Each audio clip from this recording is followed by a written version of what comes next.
When we send our young men and women into harm's way, we have a solemn obligation not to fudge the numbers or shade the truth about why they are going, to care for their families while they're gone, to tend to the soldiers upon their return, and to never, ever go to war without enough troops to win the war, secure the peace, and earn the respect of the world.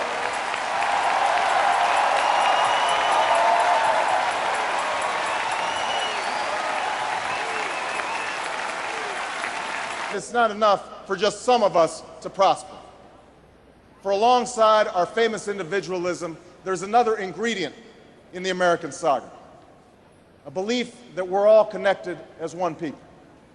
If there is a child on the south side of Chicago who can't read, that matters to me even if it's not my child.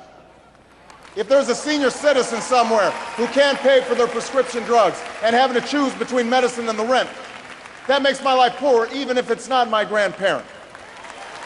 If there's an Arab American family being rounded up without benefit of an attorney or due process, that threatens my civil liberties.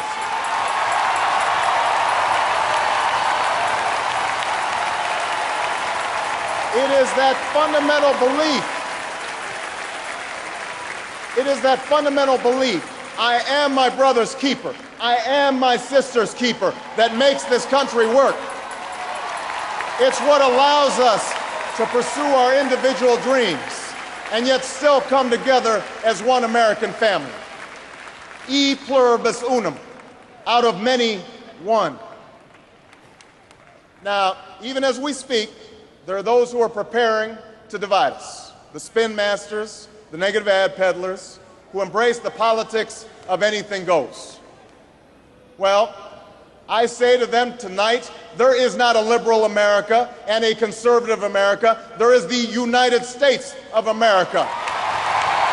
There is not a black America and a white America and Latino America and Asian America. There's the United States of America.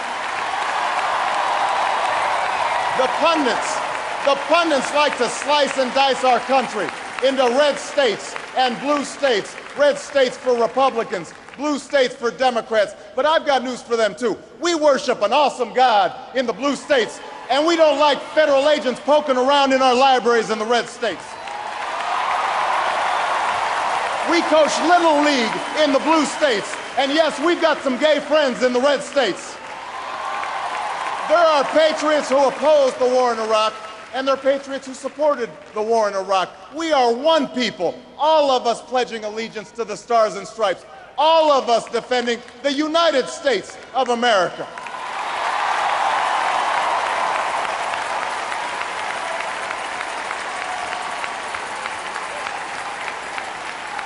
In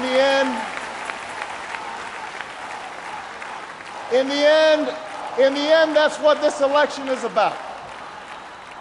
Do we participate in a politics of cynicism, or do we participate in a politics of hope? I'm not talking about blind optimism here, the almost willful ignorance that thinks unemployment will go away if we just don't think about it, or healthcare crisis will solve itself if we just ignore it. That's not what I'm talking about. I'm talking about something more substantial. It's the hope of slaves sitting around a fire singing freedom songs, the hope of immigrants setting out for distant shores, the hope of a young naval lieutenant bravely patrolling the Mekong Delta, the hope of a mill worker's son who dares to defy the odds, the hope of a skinny kid with a funny name who believes that America has a place for him too.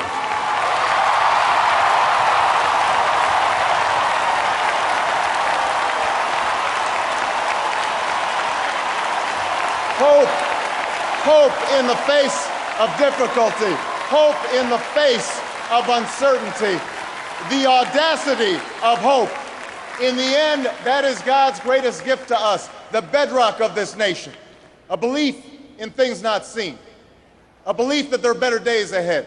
I believe that we can give our middle class relief and provide working families with a road to opportunity. I believe we can provide jobs to the jobless, homes to the homeless, and reclaim young people in cities across America from violence and despair. I believe that we have a righteous wind at our backs, and that as we stand on the crossroads of history, we can make the right choices and meet the challenges that face us. Thank you very much, everybody. God bless you.